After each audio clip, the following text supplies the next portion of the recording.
Ayan. Check natin to. Magneto natin kung anong status niya o kung may kalawang na ba. Kasi may 8K na yung odo. Titignan natin. Check natin yan. Ayan, check na natin.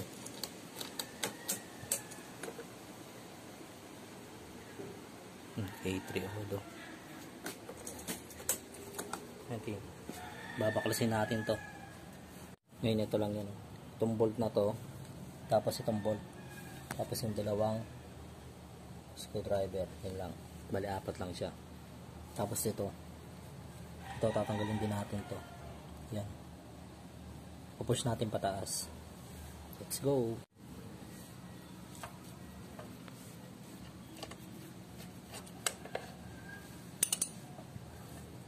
Yan.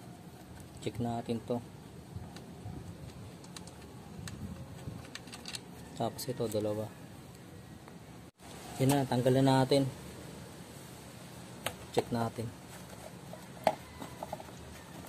Yan o. Yan sabi ko sa inyo. Dapat aanay niya yan. Tatanggalin niya yan.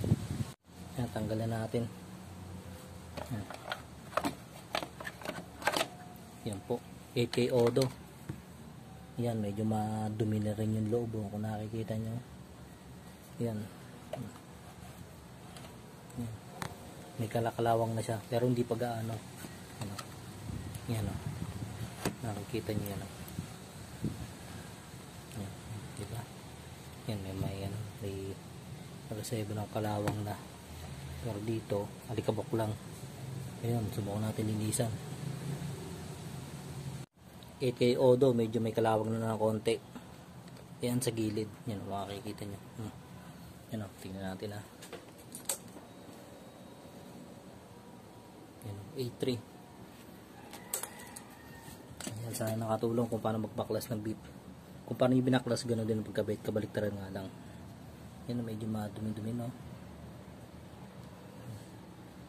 Saka dadamay na rin natin tong pan natin. Yan, 12 G's. Ang kasya. Dadami na rin natin to. Kabitan natin to magneto. Nalinisan ko na rin pala pati yung isang cover niya. Kaya sa pagbalik naman may markings yan ito.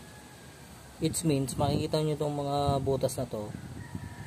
Ito. Tapos ito magkakaiba yan. Ito pares ang dalawang butas ito. Ito yung masasakto dyan. May guide yan. Hindi po yun magkakabaliktad. Yan o. Makikita nyo. Yan o. Papalisot natin yan o. Yan o. O diba? Yan. Ngayon kung dito nyo naman tutugma yan. Ito sa butas na to.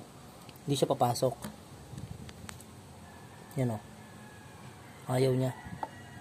Yan, angat to. Pag dito po, yan, yun. Lapad siya. Diba? Ganyan lang po yung pagkabit. Kakabitan natin.